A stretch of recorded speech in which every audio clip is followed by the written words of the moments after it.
Spinning wheel here. It says we are live. Hello, everyone, and welcome to an episode of, I guess we'll call it Mile High Insiders today on a Tuesday night. Carl is not joining us, so instead of building the Broncos, we're here with Mile High Insiders with Luke Patterson, of course. Luke, how are you doing on this weeknight? Doing excellent, Nick. Was just talking to you backstage a couple minutes ago. Busy day for both of us. Both had excellent pieces come out, dropped today on milehighhuddle.com. I wrote one, you wrote one. We're going to talk a little Broncos defense today, and basically our whole theme is going to be bend but don't break. I think has been something you and I have been talking for the last couple weeks. I'm on board, and I can't wait to get this going, man. Let's do it. Yeah, absolutely. Make sure you guys find us on Twitter. Find Luke at Luke Patterson LP and myself at Nick Kendell MHH. Subscribe to our show wherever you listen to these podcasts and leave us a rating. Also, don't miss all our great off-season content at milehighhuddle.com.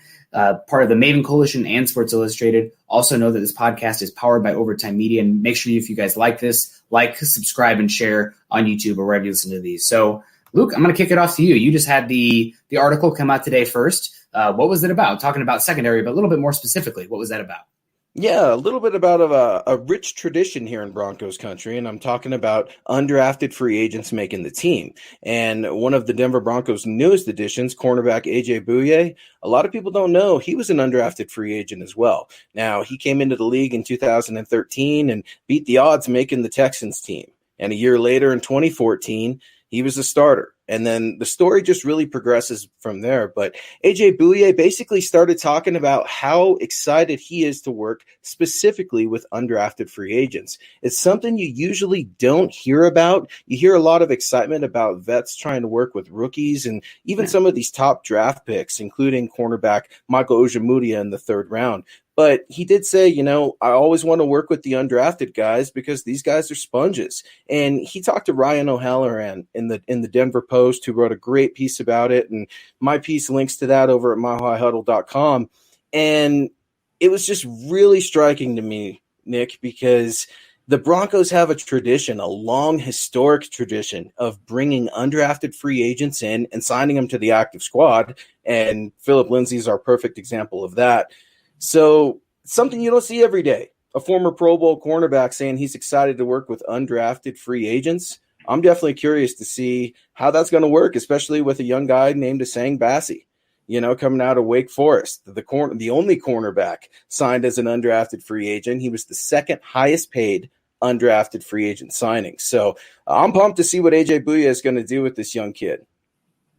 Yeah, it'll be really interesting. And Broncos going from one undrafted free agent cornerback and Chris Harris Jr. over to A.J. Bouye, who I believe played for University of Central Florida. That's right. Some good, interesting background on him. His dad was extremely tough on him growing up, a guy that, you're working out before school, you're working out after school, you're going to get it. And that tough love, I guess, paid off. Obviously, there's a different way to skin a cat, so to speak. But Bouye's made it now. He's made two. Or actually has one big contract, might get another one here, still just 28 years old. So it'll be really interesting to see how he works with the young cornerbacks. And it's not just, obviously, Asang Bassi, although that's the undrafted free agent, but there are a number of fringe, I guess we'll call them fringe cornerbacks on this Broncos roster right now. I mean, cornerback's been a topic of discussion on this podcast a lot. I know that the flavor of the offseason is the offense and how fun and explosive that'll be. For some reason, another podcast keeps taking all those talking points. So we're talking defense on here. No, that's fine.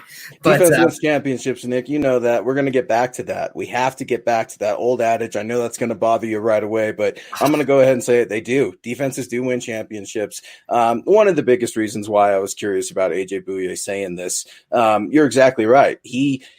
Oddly enough, one of those guys that he learned from as an undrafted free agent is his teammate that he's reunited with here, Kareem Jackson. He played with Kareem Jackson in Houston, so that connection is obvious. But something else that just struck me very, very obvious, and I'm happy to see it, it made me smile, is he's embracing this leadership role. You have to think about this, Broncos country. You're not only trying to replace Chris Harris Jr. as a player, you're trying to replace him as a leader. And they're two different men. They're two different style cornerbacks, and they're probably two different style of leaders. I don't know. I haven't been around A.J. Bouye. Everything I hear about him, I read about him, people tell me about him. He's the greatest guy ever. So hopefully we can see him here next month in training camp. But that being said, the leadership qualities that's something that this team needs, specifically at the cornerback position where, like you said, there's a lot of guys in the room. We just don't know who's going to end up in there.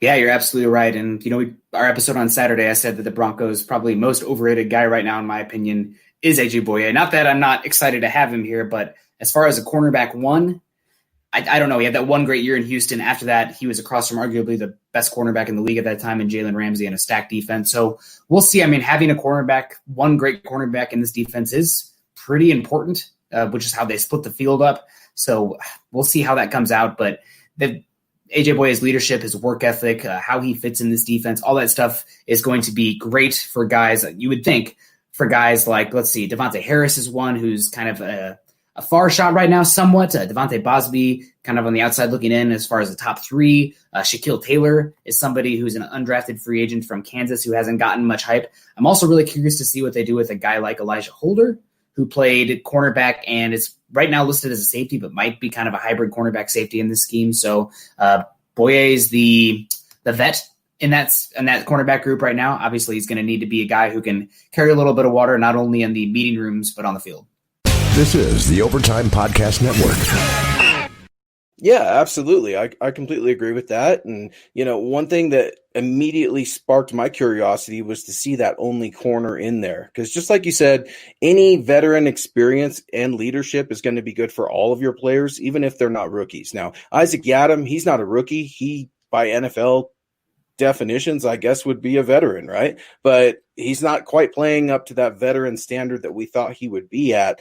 You bring in this cornerback out of Wake Forest, Desang Bassi, and I don't want to spend the whole show talking about him, but we know that one player is going to make the squad that's undrafted. And right now, I can't help but just like that cornerback position, not specifically because of the player, but maybe because of the need. And maybe that's a little bit premature on my end. It's something you and I talked about.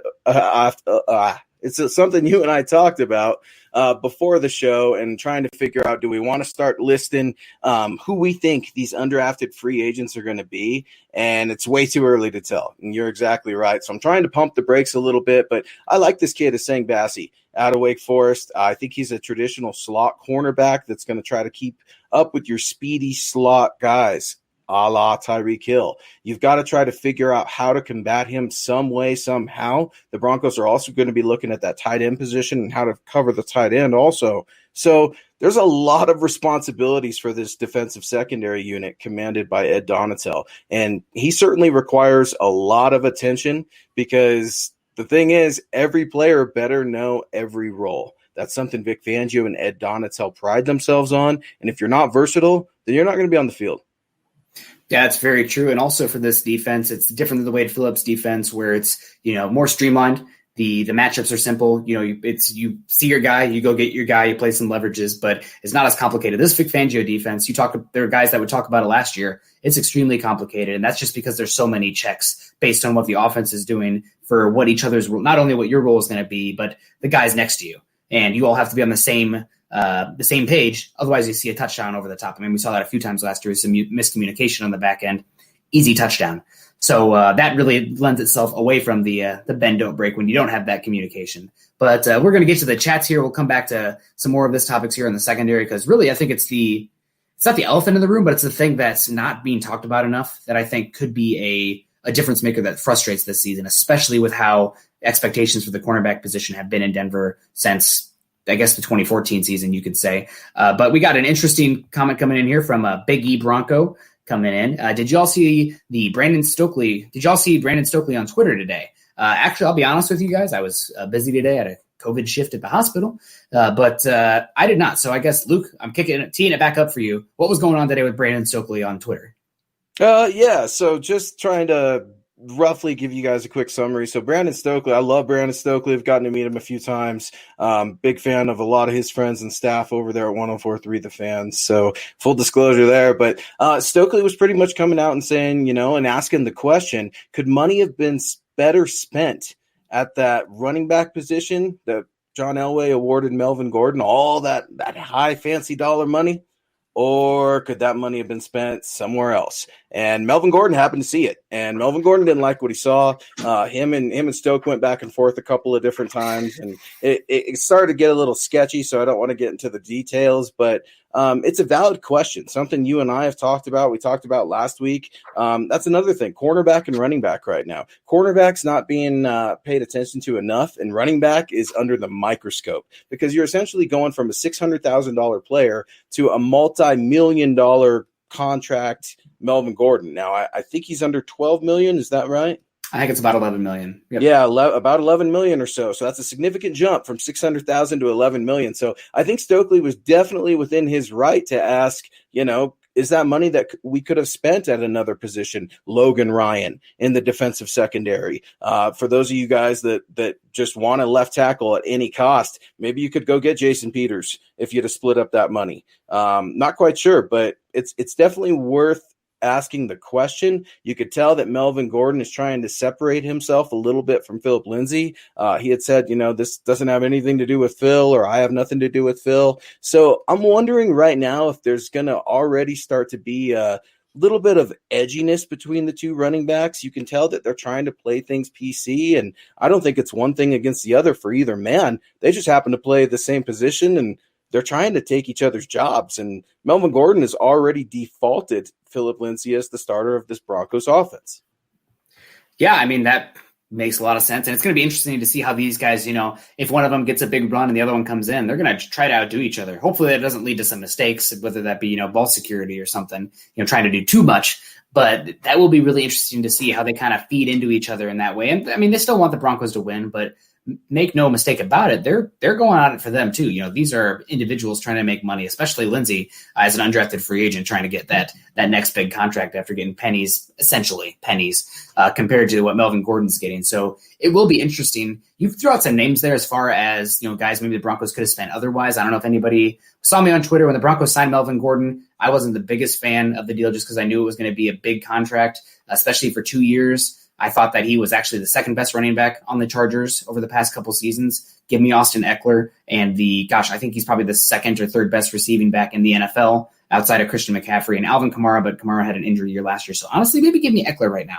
That's another discussion entirely. But Gordon, they did it. I like that it's a 2-year deal. So you're getting prime years. You're not going to be stuck with him year 4 or 5 from now, where it could be like the tires have fallen off completely, the Todd Gurley situation, which is, the Rams are in trouble with cap money. But I think this is maybe this is me being sentimental, which I typically have never, but I think I probably would have thrown that money at Chris Harris Jr.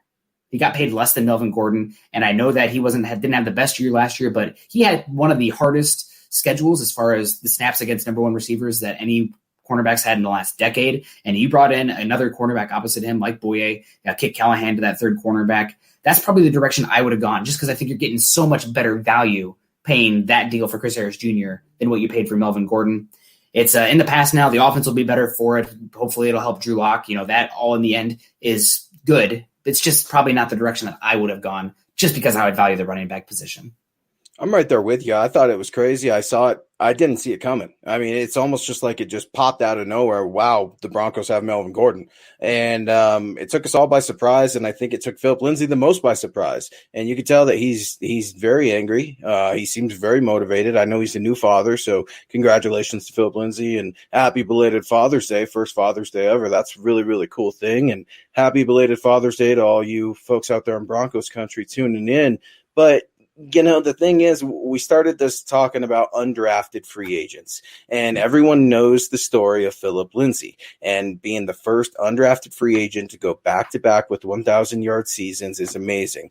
Pro Bowler his rookie year, amazing. But you know what? We got to find that next amazing player for this Broncos defense, this Broncos offense. Heck, I'd take an accurate special teams guy that can wrap up and tackle at this point, because the special teams unit has just been so awful for years now. But it just really comes down to, figuring out and identifying who wants it more. And Terrell Davis wanted it in that Tokyo game, and he went out and got himself a job on kickoff. And it's that simple. So, one thing that I found really interesting in writing up my article on milehighhuddle.com was just going back and trying to find some of those undrafted free agent Broncos. And I challenge you guys on our live feed right now. If you guys know who some of those are, specifically ones that have won Super Bowl rings, I'd love to hear from you. Kind of a cool little Broncos trivia question. So we'd love to hear from you guys with the number of Broncos and the names that have Super Bowl rings, or the undrafted free agents that just have success. Yeah, absolutely. We'll look for you guys in the chat there. If you guys hear anything in the background, it is the puppy being naughty to my cat, so ignore that. Stu McPeak coming in, $9.99. Thank you so much, Stu. We really do appreciate you. Always great to see the background of Seattle. I know I say that every time, but my gosh, what a beautiful city. But yeah, no, coming back, I think so. We're talking a lot about the cornerbacks here for the Broncos, and I actually had an article come out today, but it was more so, talk about the no-fly zone. Cornerbacks from that team were obviously better than what the Broncos have right now. You might make an argument that you could take all top three of those Broncos cornerbacks over anybody they have. You could argue Boye, Roby, but Roby had some really good years there with Denver as that third corner, so could go either way. But I think the thing that's really exciting about the secondary, obviously, is the safeties. Pro Football Focus actually had a rating come out for safeties in the red zone, and the tied for number one, and number two cornerbacks in the NFL in the red zone ended up being Kareem Jackson and Justin Simmons. And also, when you count for some snap totals, bring it up to 800 total snaps, the number one safety in the NFL last year, Justin Simmons. The number 7 safety in the NFL last year, Kareem Jackson. So while the cornerbacks are definitely a concern, gosh, these safeties in this Fangio defense, they're special. The depth concerns. Third cornerback, Trey Marshall, what's he good at? I mean, what's his role? I think you're going to miss Will Parks this year in that regard, but those number one and number two guys, beautiful, man. They're going to be great this year, and I'm really excited to see what they can do, because there was a little bit of a lag time last year as far as learning this defense, and then it clicked, and it was amazing. So hit the ground running this year, fingers crossed. Yeah, I think that's the best thing and the biggest advantage for a rookie corner like Michael Ojemudia or a Sang Bassi, provided that he makes this team. And that's, a big projection and if. But you look at Michael Ojemudia, and he's got 2 Pro Bowl safeties to lean on. And I'm going to call them Pro Bowlers, because Kareem Jackson should have been a Pro Bowler last year. In my opinion, I didn't realize how good of a player he was until I went and watched some of his Houston tape and then watched his Broncos tape. Very impressed with Kareem Jackson. But when you're a rookie cornerback like Michael Ojemudia, you're going to get beat. And that there's going to be some problems there and natural learning curves. And having safeties, specifically a ball hawking safety like Justin Simmons, that's going to do you wonders. Now, I know he had 4 interceptions last year. I would expect that number to go up, especially after he gets paid. He's going to be feeling a lot happier, a lot better, a lot more comfortable in this Ed Donatel defense. My biggest problem and concern, and you and I talked about it a little bit on Twitter today. He's at Nick Kendell, MHH. I'm at Luke Patterson, LP. Follow us at Mile High Huddle as well. But something you and I talked about is turnovers.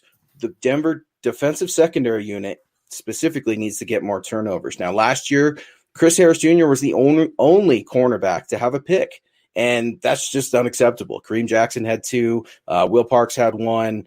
There were a few others in there as well. Ultimately, I think it was 10 interceptions on the year. But that's something that's got to change, because you only have 1 ball hawking safety back there, and it's Justin Simmons. Kareem Jackson's more of your enforcer, more of that hybrid linebacker safety role as well that the Broncos have been looking for a long time. So for me, it's questions on how do you get those turnovers, specifically interceptions. You lean on your leaders, specifically in the film room as well. You talked about Ed Donatel a little bit and what this defense means in terms of versatility. Well, when I start to think about it, I think about his press conference a couple of weeks ago where Coach told us all he's been able to utilize this technology and these Zoom features in a manner that he's never been able to.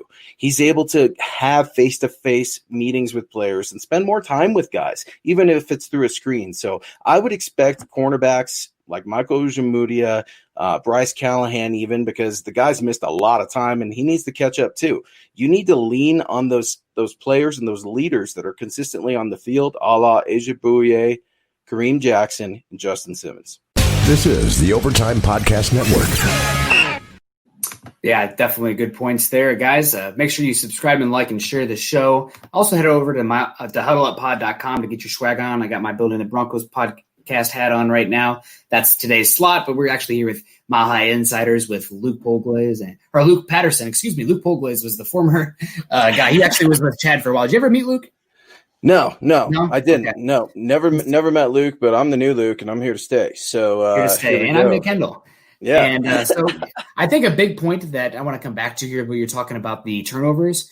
One thing that is really important to creating turnovers is that you want to put the offense in a position where they feel pressed, where they can't play conservatively, where they have to take chances, and that starts honestly with the offense. You have to have an offense that is threatening, that can put up points, that puts that opposing offense where they have to play, press the envelope. They have to force the ball into a tight window because they're behind, or they have to score points because the Broncos offense can score. So I think that's a big thing that'll feed into it as well, that the Broncos have not had in the last 3, 4, 5 seasons, where they have an offense that, even if it's average, with a good enough defense, that means that there will be times where the opposing offense feels like, gosh, if we don't put up points now, if we don't score a touchdown, if we don't get that big play, we're going to be in trouble. And that's when you start to see those turnovers happen. That's when those mistakes happen.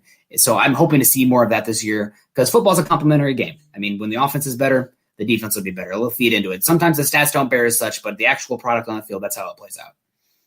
Yeah, you're exactly right. But, I don't want to go completely on the offense, because the defense has had its share of issues too. And we start talking about sacks. I think they got 40 sacks last year in 2019. That's unacceptable when you've got Von Miller on this team. I know Bradley Chubb was out, but I'm expecting a lot more out of Von Miller. For me, and last week on Saturday's pod, Von Miller was my most overrated player. And just because he hasn't been what I was used to seeing. And I'm willing to take those shots from Broncos country. And I love Vaughn just as much as the next guy, but this team has got to get more sacks. Penalties are also another thing that plagued this defense. Looking here right now, they had 121 penalties, which is 4th highest in the NFL. And that could be penalties from all over the board, not just holding and stuff like that. You get defensive line penalties, linebacking penalties, false starts. So I don't want to go completely onto, that's the secondary's fault, but I'm sure a healthy amount of those came from pass interference or holding, just because it's a passing league. And that's just kind of the nature of the NFL right now. It's still a question, what's a catch and what's not a catch. I think that's going to always be a good old NFL trivia question, and maybe one we'll never have answered. But this defense, while I expect it to be good, they've got a lot to prove as well. Absolutely. And so, good question coming in from Craig Collins on Facebook. Who was our undrafted free agent gem in last year's class? So I believe he's talking about the 2019 class. Honestly, looking over this list, there's only one name that really stands out for me, and I won't take that from you, I guess. I'll tee it up for you. Maybe. No. I want to hear you, so I don't have to, say I agreed. Let's hear it.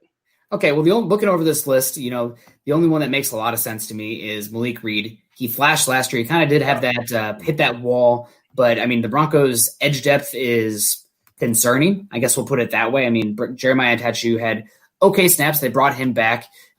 Justin Hollins, where is he playing? Derek Tuska, second last draft pick. So that Malik Reed flashed last year, but I don't think he's a guy that you depend on anything more than hopefully your 4th edge rusher, but still the rest of them, not so much. There are a few names there that maybe, but they're just pushed down because of the other moves the Broncos have made. It seems like after that 3rd preseason game, he just went away, Malik Reed. Yeah. And that was really a disappointing thing to see, because the guy was competing in camp. Now, he was making mistakes, but he was making mistakes going 100 miles an hour. And you saw a high motor and a high effort level on this cat. And I'm hoping to see it again from Malik Reed. I like his athleticism. I don't know if he's better off with a hand in the dirt or in that 2-point. That's what I'm trying to figure out with him right now, just because I haven't seen a lot of him. So for me right now, it's going to be Malik Reed as well. I think he's got a lot of potential. I really do. The Broncos need edge help, just like you said. So he's got a real opportunity to lock himself down as a member of the squad in training camp. Yep, absolutely. So there's 3 other names that I think are worth mentioning. One of them being, we talked about him already, Elijah Holder, played cornerback at Stanford. He's moving to that safety position, 6'2", about 200 pounds, and he ran a 4.6 40. So not really the fastest guy, probably the reason he's going to move more to a safety spot. But Broncos put him on the practice squad. So, and they did not, what's the word I'm looking for here? They did not show him off that much, which makes me wonder if they were trying to hide him a little bit. So the other people couldn't see him. So we get a year to kind of marinate and see what we can get this year. So that's a name to watch out for. Josh Watson last year, undrafted free agent from Colorado State. Linebackers, besides the top two, it's going to be a battle. Who knows? Josie Jewell, Justin Strnad. Josh Watson I wouldn't sleep on yet. He was pretty good. He's more of a thumper, but still there's some value there, especially as back into the roster guy. And then Austin Fort, that's the last one I think worth a shout out. Tight end's going to be hard to make the roster for, but he's a good athlete. He's a good receiver. He flashed in preseason or in training camp a lot. He got hurt obviously in the Hall of Fame game, but I'm not sleeping on him yet. So those are the undrafted guys, Craig. Great question. Yeah, so oddly enough, I got to interview both Josh Watson and Austin. I'm thinking of Austin Schlottman. I wanted to say Schlottman because he was also an undrafted free agent that did make the Broncos team. But yeah, Austin Ford out of Wyoming, an interesting story. He was originally a quarterback that had converted to tight end. So just a freak athlete altogether. Josh Watson, though, I really like this kid from CSU. I think he's a project for Vic Fangio and Ed Donatel, but he's got a lot of raw athleticism to him as well. Whether or not he can cover a line or a tight end, that's the big question, because who can?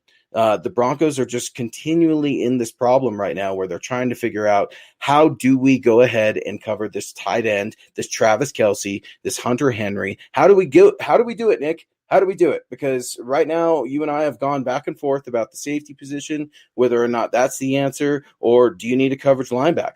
All right. Looks like we lost Nick for just a minute. So I'm going to go ahead and let this breathe for just one more minute. So one thing that we were talking about was the red zone defense and why. There we go. Looks like Mr. Nick Kendall's back in. So Nick, I'm back, to quote VJ, right? Sorry. We're back. We're back. We got to give one of those. Yep. So yeah, Nick, I was just talking about the red zone defense a little bit and how I think our biggest theme on Mile High Insiders is bend but don't break. When we talk bend but don't break, what does that mean, Nick? What does that mean in terms of yardage? What does that mean in terms of points? What kind of games are we going to be looking at for this defense to ultimately win football games? Well, I think it's something that has a dirty name from how it sounds, but in reality, it's just the trend, the direction that football games are going right now. It's a passing league, and the NFL is really allowing those passing teams to, get away with murder. Some of those rub routes that Peyton Manning was able to get away with during his Colts time and the Broncos time, that's definitely something favoring the passing league, and those are not called like they should be, at least how they should be in the book. So I think the bend don't break is the direction the league is going, and you can give up yards. No team has ever given up a single point for giving up a yard. There's no correlation between yards and points, or maybe there's a correlation, but you don't directly give up points for yards. But keeping teams out of the end zone, that's what it's all about. The Broncos last year, I actually have the stats right here. The Denver D finished fourth in the NFL in terms of touchdowns per drive, so that's pretty darn good. 32nd in field goals per drive, so they actually gave up the most field goals, but that's because they're not giving up touchdowns. So granted, you'd rather have punts, but still, that means they're giving up field goals instead of touchdowns. And they had the best touchdown to field goal ratio in the entire NFL. So really good. And it comes back. It wasn't even just the Broncos safeties that were incredible in regards to their red zone defense last year, but also the linebackers. You get the linebackers and they have to cover a lot of space. There's some issues there. Alexander, he's not the fastest, most agile cat out there, even though he runs around there like a dinosaur. But what he is, he's big and he's long. So when the defense gets compressed, because you have the sideline and the back of the end zone, that length really becomes more valuable. That size becomes valuable. You can clog lanes, especially the RPO, quick slants, etc. So that red zone defense, it's key, it's important, it limits explosive plays. Every once in a while, you're going to get beat, especially playing in what is becoming the AFC West, the track meet division. But I think it's getting a way dirtier name than deserved. Yeah, I completely agree. And I think it really sums up the philosophy that you don't have to beat the Kansas City Chiefs in terms of points. And what I mean by that is you don't have to try to outscore them. You're not going to outscore Patrick Mahomes right now. I'm sorry. I'm just trying to be a realist here. I'm not saying you can't beat him because I think you can beat him. How do you beat him? Give him those yards, like you said. But when you get in the red zone, you have to take away those red zone threats. And when you don't have a lot of space to maneuver, that's when Tyreek Hill is going to be, at his worst, I would argue. And it feels weird saying that because Tyreek Hill seems to be the freak that all NFL teams are trying to adapt their wide receiver model after. But when I start to think about it, you've got that short yardage situation. I'm thinking red zone, just like you. The whole theme, bend, don't break in the red zone. And I've got a thumper in Kareem Jackson back there. I've got a ball hawk in Justin Simmons back there. I've got an experienced veteran zone corner in A.J. Bouye sitting tight. I've got a physical rookie in Michael Ojemudia on the perimeter. I like that. I'm excited. Now, that's not going to say that, every battle's going to get won by the Broncos in the red zone against the Chiefs, but, damn, I really liked that compared to last year where it seemed like, the Broncos giving up 5.4 yards per play was just a habit. And that's their average last year as a defense. Now, it doesn't sound terrible when you think of the passing game, but when you consider, that's 1st and 5, 2nd and 5, and the defense is just getting backed up, man, that's tough. And you've got to try to find a way to just combat that. I think the defensive line, those upgrades, we've talked about that as well with Jarrell Casey. That's going to be huge. Bringing Shelby Harris back as that rotational player, we like that. Mike Purcell, Draymond Jones, I know you're a big fan there. So that defensive line, I'm counting on them to help that secondary as well, Nick. This is the Overtime Podcast Network. Yeah, I moved to some super chats here. Eclipus Stormborn. Sorry, I definitely pronounced your first name wrong. Let us know in the comments section. Do you guys think there's any chance we can still get a Mukamara? I believe a Mukamara signed with the Las Vegas Raiders, so I'm going to go with 0 chance. You can take that to the bank for me. Peace and love from Philly. Let them hate. State of being. 8K on the way. Thank you very much, Stormborn, for the question. I don't think Mukamara is a guy. I know you pounded Logan Ryan. I'm still a Darqueze Dennard guy. Younger. I think he's got as good as Logan Ryan was in regards to accumulating tackles and sacks last year. I thought he looked like he had lost a step in the coverage game, just a little bit slow. So I lead Dennard in that regard. Dennard, one of the best slot cornerbacks in football when he's played there. So there's some magic there. And I think he's still on the market because he's looking to get more money than people are looking to pay him right now. He's thinking boundary corner money rather than slot corner money. But good question there. And then, is that what I was supposed to say? Eclipse? LOL. Well, that's on me. Yeah, I love it, Eclipse. And, appreciate the support. Thank you so much. And, something else that I wanted to tell you, Eclipse, is be excited because you got Phil Will in your town. You got Will Parks, and he's completely embraced the Philadelphia Eagles. And I'm super excited to see, is it Eagles Nation? I don't even know what they're called. Fly, Eagles, Fly. It's the only thing I know regarded with their fan base because who cares? This is Broncos country. But I digress. You got Phil Will Parks out there, and it's going to be great, man. So I'm really wishing Will Parks continued success, but anytime he plays the Broncos, not that much success. Yeah, absolutely. And Peterson Creative coming in here, always coming in. Appreciate you fellas. Keep up the good work and appreciate Buwana behind the scenes. So do we. Love Buwana.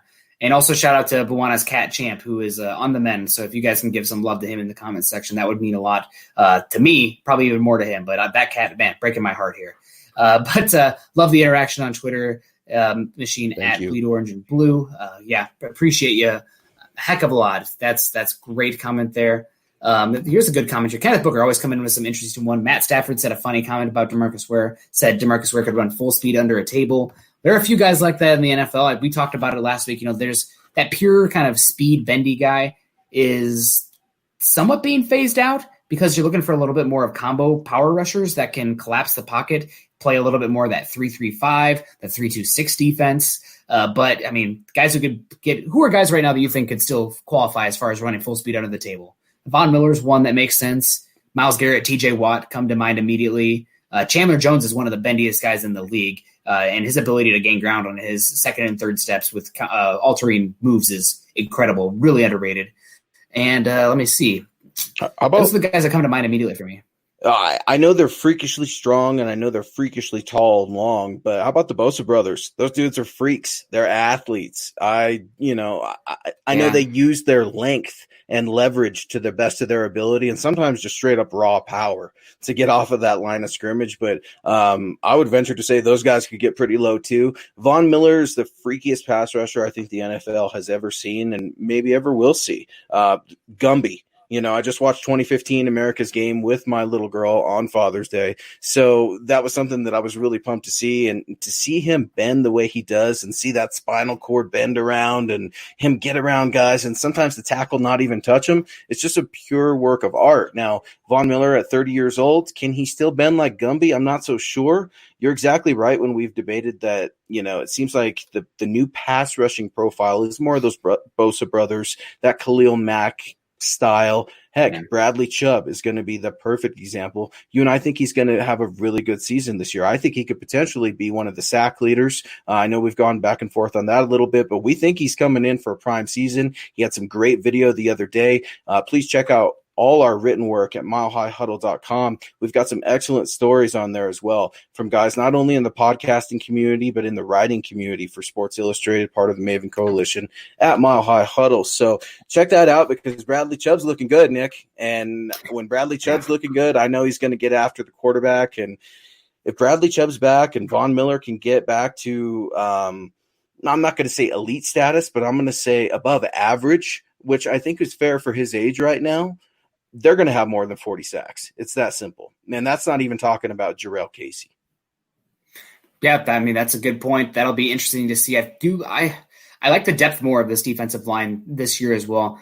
I do think that edge rusher depth is a concern. We kind of hinted at that. That's something that'll probably be a point of conversation in the offseason when we're talking about the first round pick of the NFL draft. Maybe something that we can even talk about coming up here as far as how we're looking at this roster long term. But a good question coming in here from a fellow Nick Klinger. Nick, you wouldn't have signed Gordon because of how you view the running back position. Yes. Well, John always showed you how he views that position. Terrell Davis damn near won him the 2 Super Bowls. Man, I love TD. I'm not going to be sacrilegious in here and, poop on Terrell Davis. But I will say that I think running backs production has much more to do with the blocking, the scheme, and the talent around them. I made the argument in the offseason that, a guy like Tyreek Hill does more for the running game for creating favorable situations than the actual running back, which is crazy. But the strongest correlation there is to running game success is the number of players in the box. Makes sense. It seems simple, stupid, but sometimes you have to see the numbers for coaches to kind of get behind that.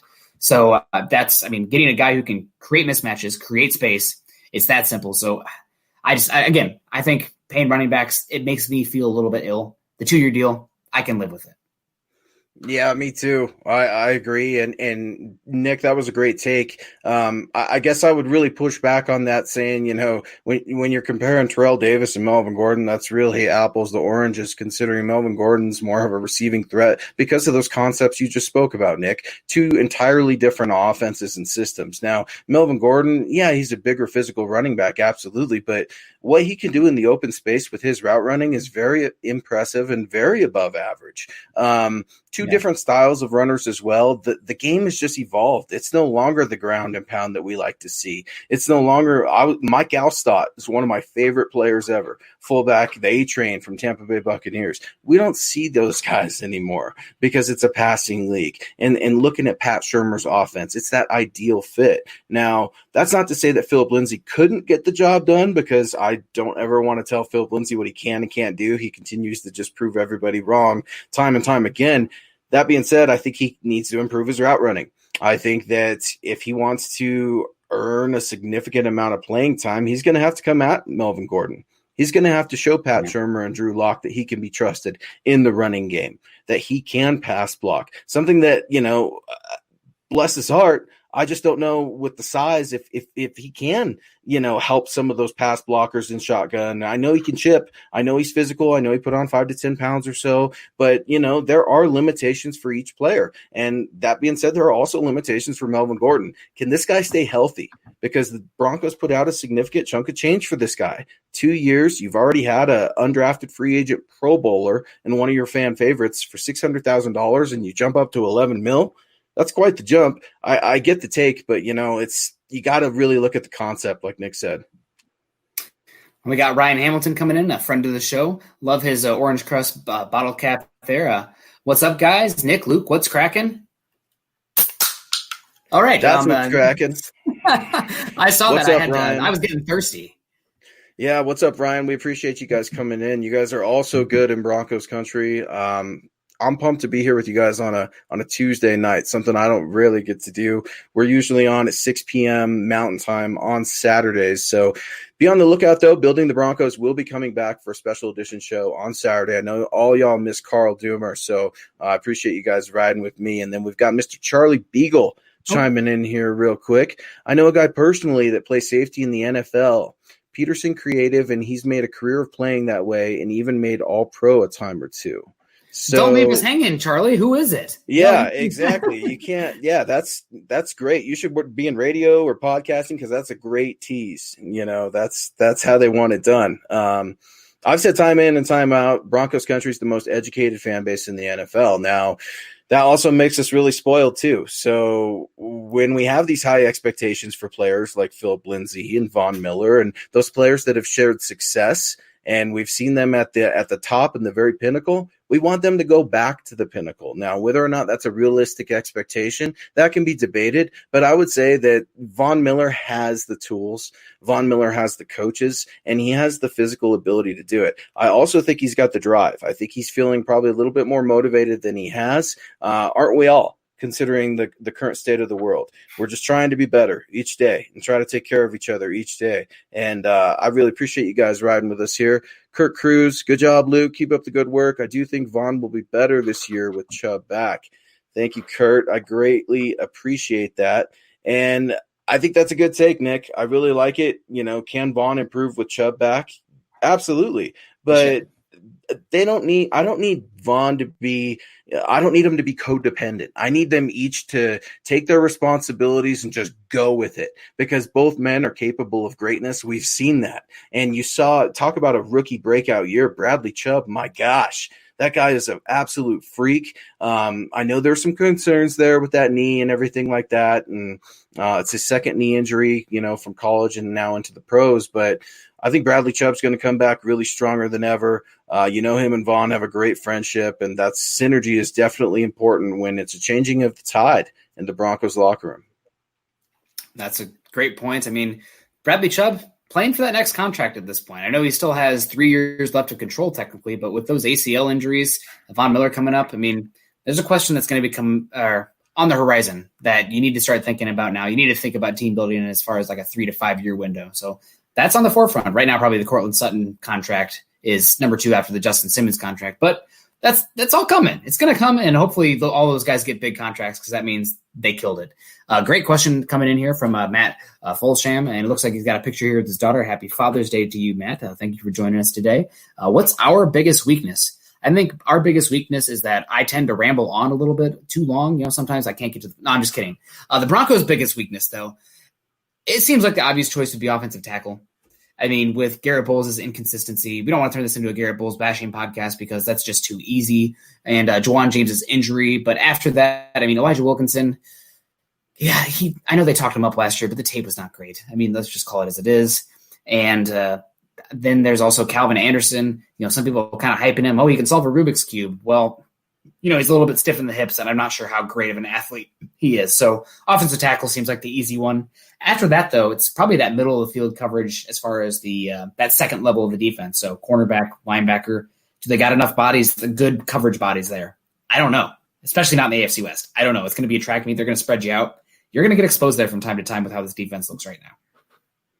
Yeah, absolutely. And just to touch on that, and piggyback just a sec, I don't want to turn this into a Garrett Bowles podcast. That's been done. And everyone's written about it. Everyone spoke about it. But you know what? It is what it is. And Broncos country, y'all got to accept it. I got to accept it. 72 is going to be the starting left tackle out there.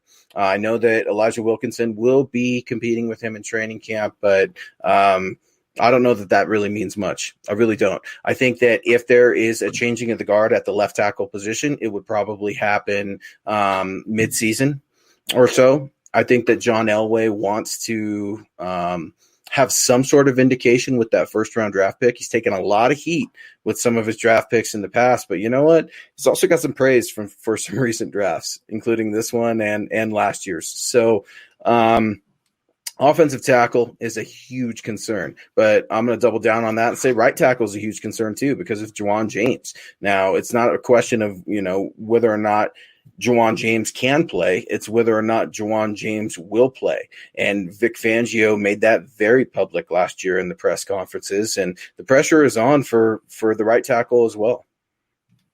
Yeah, I mean, it's the question that everybody's going to be talking about because the Broncos did not address it in a way that many people want, and that makes it concerning. But they can't fix every single thing.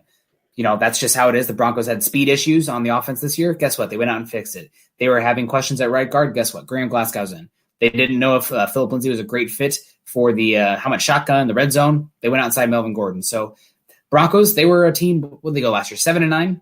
Not going to be a perfect roster after 1 year. It's going to take multiple years to get there. Drew Lock being the guy's the biggest hurdle to get to. After that, we can talk about some other things. But got Darian P coming on. Darian, I have not mentioned my state of affiliation, let alone my college football fandom once yet this podcast. So poo-poo on you. Hashtag Go Hawks. Right there it goes. But what are some realistic safety parameters this season to play? I think the bubble is unrealistic. Gosh, that's a complicated question. I know that my day job is technically an epidemiologist, but there are so many factors that go into that we couldn't even begin to really tear it apart. But I'm just right now at the point where I'm hoping we have a football season, and I don't want to speculate too much beyond that. We'll see what happens by the day. Things will be very different come September than they are right now. So I don't even want to speculate. The world gets more and more crazy by the day. Who the heck knows? Yeah, great question, Darian, and definitely not trying to ignore it either. I guess, I don't know the answer to that. I don't know that anyone knows the answer. I've heard rumors and grumblings that the NFL has tons of plans in place. Now, fallback plans, initial plans, hope's not a strategy, people. So we just got to kind of roll with the punches and see what happens. That being said, there's the football business and then there's the business of football.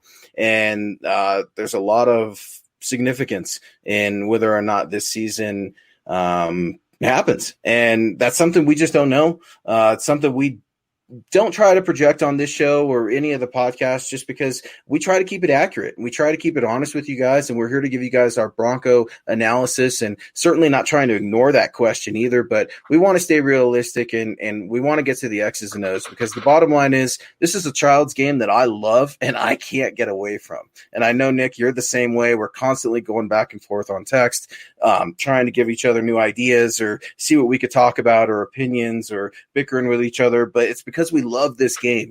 And the biggest reason I love this game right now and being able to podcast and talk with you guys is it's a great distraction because who doesn't love football? Idiots. Full-blown idiots. Actually, Darian coming in with another good question here. This is something that's been raging with the analytics community for a little bit. I'll give a quick answer here, but is an elite pass rusher and elite corner valued more? I think that for one season, the elite corner is more valuable. But as far as a career goes, elite pass rusher is more valuable. The data says that while elite corners for that one season are very great, they tend to have one or two great blip seasons, and they are much more volatile year to year. Where a pass rusher, they are great for like 5, 6, 7 years. So if you're talking about one season, I'll probably take the cornerback. But if you're talking about team building long term, I'll probably take the pass rusher. Yeah, I'm going to take the elite pass rusher all day, and that's because of the nature of the NFL. If you can get to the quarterback and sack the quarterback, you're going to win football games. The 2015 Denver Broncos are the perfect example of that. Now, that's not to say that an elite cornerback is not significant on your team because Lord knows the Broncos are looking for one. But I also look at the trend of pass interferences and holding and, the changing of rules on what's reviewable and what's not. And the benefit of the doubt always goes to the quarterback and the wide receiver. Now, sometimes we've seen Bradley Chubb last year get wrongfully called for a couple of hits that cost him the Chicago Bears game. And so while the argument can simply be made that, games can ultimately be lost from a pass rusher's point of view as well, I'm going to take the pass rusher just because that corner is going to get flagged every time. The receiver always gets the benefit of the doubt. And I hate it because I love defense. Man, I feel like I used to love defense, but after these past few seasons, inject offense straight into my veins. I can't take it anymore. The Peyton Manning era spoiled the hell out of us. Yeah. Eclipse coming in again. Don't worry about the mispronunciation. I got it right that time. My twist on the spelling, are the Broncos going to hire Rod Smith on the coaching staff and seen him a lot? That's a great question. I have no insight on that. It would be cool to see. I know that the Broncos have Azani at wide receiver coach right now, that they apparently like him a fair amount. They just gave him some really fun weapons. So I don't think it'll happen. Maybe you can get like a community liaison position for Rod Smith or something. I don't know, but I don't see it, but I couldn't tell you exactly.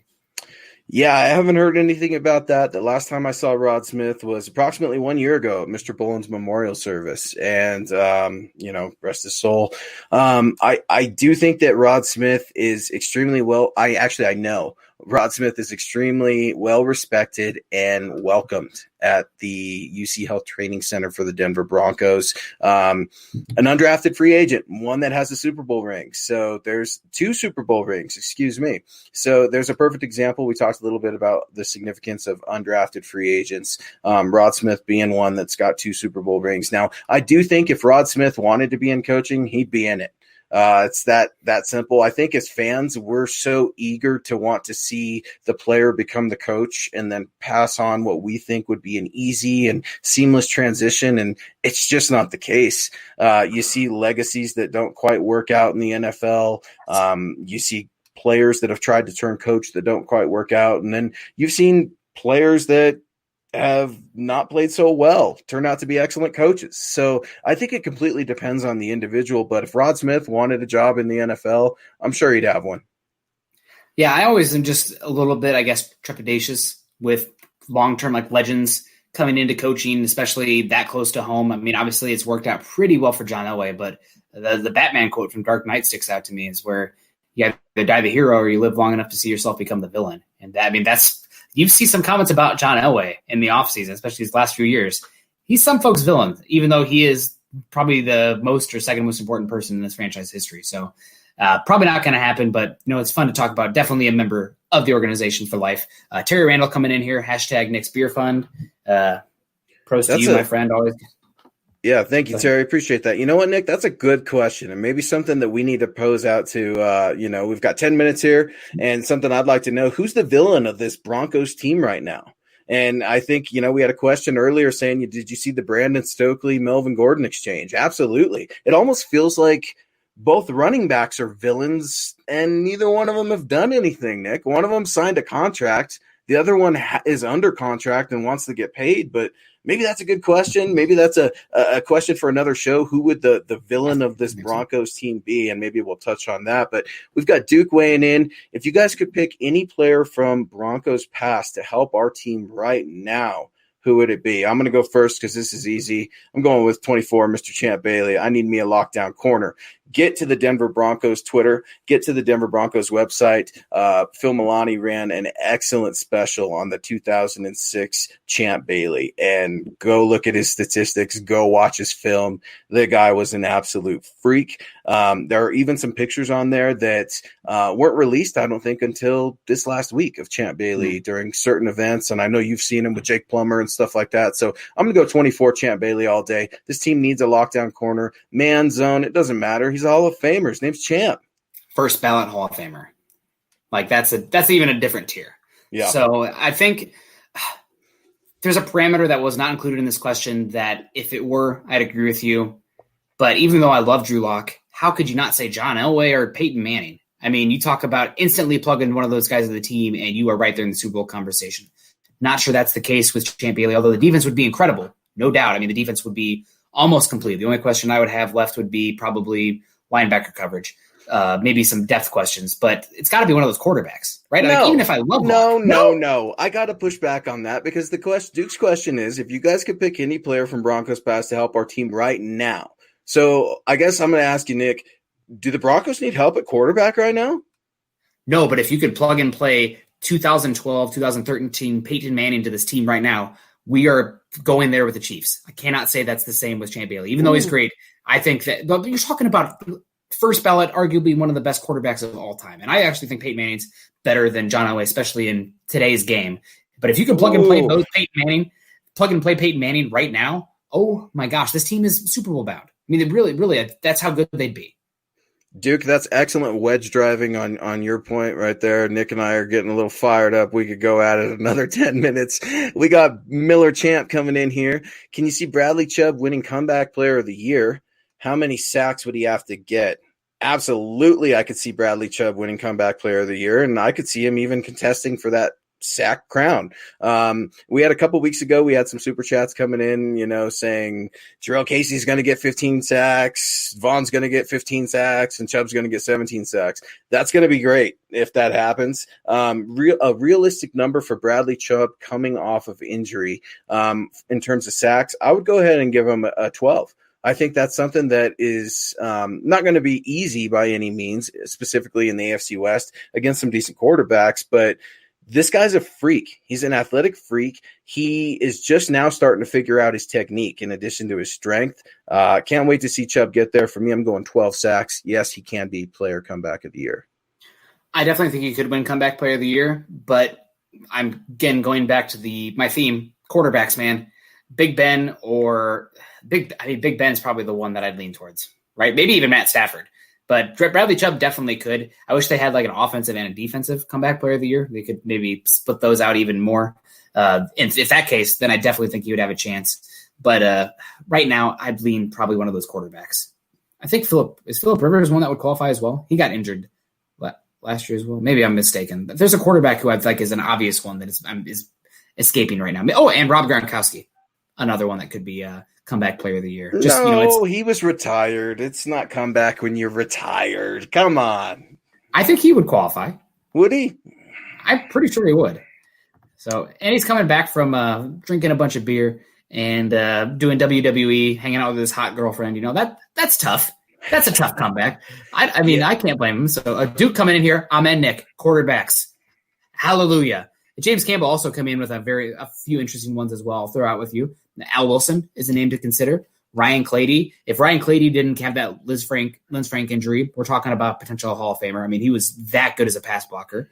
And Louis Wright also good cornerback, but not champ. Oh, Louis Wright, of course. And just to touch on Clady real quick, I heard something really interesting from Orlando Franklin, all-decade right tackle with the Denver Broncos on 104.3 The Fan today. He's talking a little bit about when Peyton Manning came to Denver based off of an article that Nikki Javala wrote from The Athletic. And it's a really great article. I'd encourage everybody to go take a look at it. But it basically talked about how it was so significant that Peyton Manning had a left tackle that he trusted, that Ryan Clady was one of the reasons that Peyton Manning signed with the Broncos. I mean, Peyton Manning came in. Of course, he knew every single guy's name on the starting offensive line. But Orlando Franklin said today, Ryan Clady was one of the biggest reasons, and people don't know that Peyton Manning ultimately signed with the Broncos.